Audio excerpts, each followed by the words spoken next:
California ਦੇ ਵਿੱਚ organised crime retail theft ਆ ਉਸਨੇ ਲੱਕ ਤੋੜ ਕੇ ਰੱਖਿਆ ਆ। ਜਿਹੜੀ ਸਾਰੀ ਲਾ ਇਨਫੋਰਸਮੈਂਟ ਦਾ ਹੁਣ ਕੈਲੀਫੋਰਨੀਆ ਦੇ ਕੁਝ ਜਿਹੜੇ ਲਾਅ ਮੇਕਰਸ ਆ ਉਹ ਮਿਲ ਕੇ ਇੱਕ ਬਿੱਲ ਲਿਆ ਰਹੇ ਆ, ਜਿਸ ਦੇ ਉੱਤੇ ਜਿਹੜੇ ਰਿਪੀਟ ਅਫੈਂਡਰਸ ਆ, ਜਿਹੜੇ ਬਾਰ-ਬਾਰ ਆਰਗੇਨਾਈਜ਼ਡ ਰੀਟੇਲ ਕ੍ਰਾਈਮ ਨੂੰ ਬਾਰ-ਬਾਰ ਕਰ ਰਹੇ ਆ, ਉਹਨਾਂ ਦੇ ਉੱਤੇ ਕ੍ਰੈਕਡਾਊਨ ਜਿਹੜਾ ਨਿਸ਼ਾਨਾ ਹੈ ਉਹ ਰੱਖਿਆ ਆ। ਫਾਰਮਲੀ ਇਸ ਬਿੱਲ ਦਾ ਨਾਂ 1708 ਬਿੱਲ ਦੱਸਿਆ ਗਿਆ ਆ। ਕਹਿੰਦੇ ਵੀ ਇਸ ਦੇ ਤਹਿਤ ਫੈਲਨੀ ਜਾਂ ਮਿਸਡਮੀਨਰ ਚਾਰजेस ਉਹਨਾਂ ਉੱਤੇ ਲੱਗ ਸਕਦੇ ਆ, ਜਿਨ੍ਹਾਂ ਦੇ ਉੱਤੇ 2 ਜਾਂ 2 ਤੋਂ ਵੱਧ ਕਨਵਿਕਸ਼ਨਸ ਥੈਫਟ ਦੇ ਨਾਲ ਸੰਬੰਧਿਤ ਹੋ ਜਾਂਦੀਆਂ ਆ।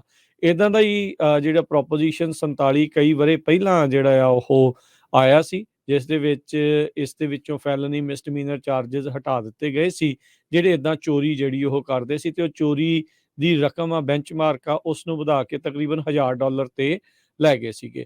ਹੁਣ ਜਿਹੜੇ ਕਈ ਲਾ ਮੇਕਰਸ ਆ ਉਹਨਾਂ ਨੇ ਮਿਲ ਕੇ ਇਹ ਲਿਆਂਦਾ ਆ। ਅਲ ਮੁਰਾਤਸੂਚੀ, ਸਬਰੀਨਾ ਕਰਵਾਂਟੇਸ, ਬਿਲ ਅਸਿਆਲੀ, ਮਾਈਕ ਗਿਪਸਨ, ਏਵਨ ਲੋ, ਕੋਟੀ ਪੀਟਰ ਨੋਰਿਸ, ਬਲਾਂਕਾ ਰੂਬੀਓ ਤੇ ਕਾਰਲੋਸ ਵਿਲਾਪੁਡੂਆ, ਇਹਨਾਂ ਨੇ ਜਿਹੜਾ ਇਹ ਲਿਆਂਦਾ ਆ। ਅਸੈਂਬਲੀ ਮੈਂਬਰ ਕਹਿੰਦੇ ਆ ਵੀ ਇੱਕ ਇਹਨਾਂ ਦੇ ਵਿੱਚੋਂ ਜਿਹੜੇ ਅਸਿਆਲੀ ਉਹ ਰਿਪਬਲਿਕਨ ਆ, ਬਾਕੀ ਸਾਰੇ ਡੈਮੋਕ੍ਰੇਟਸ ਆ। ਅਸੈਂਬਲੀ ਮੈਂਬਰ ਮੁਤਰਾਸੂਚੀ ਜਿਹੜੇ ਕਹਿੰਦੇ ਆ ਮੁਰਾਤਸੂਚੀ ਸੌਰੀ ਕਹਿੰਦੇ ਆ ਵੀ ਇਹ ਜਿਹੜਾ AB 1708 ਆ ਇੱਕ ਕਾਮਨ ਸੈਂਸ ਫਿਕਸ ਆ ਪ੍ਰੋਪੋਜੀਸ਼ਨ 47 ਨੂੰ, ਜਿਹੜਾ ਕਿ ਰੀਟੇਲ ਥੈਫਟ ਨੂੰ ਕੰਬੈਟ ਕਰ ਸਕਦਾ ਹੈ। ਲਾ ਇਨਫੋਰਸਮੈਂਟ, DA ਆਫਿਸਿਸ, ਸਾਰੇ ਜਾਣੇ ਬਹੁਤ ਪਰੇਸ਼ਾਨ ਆ।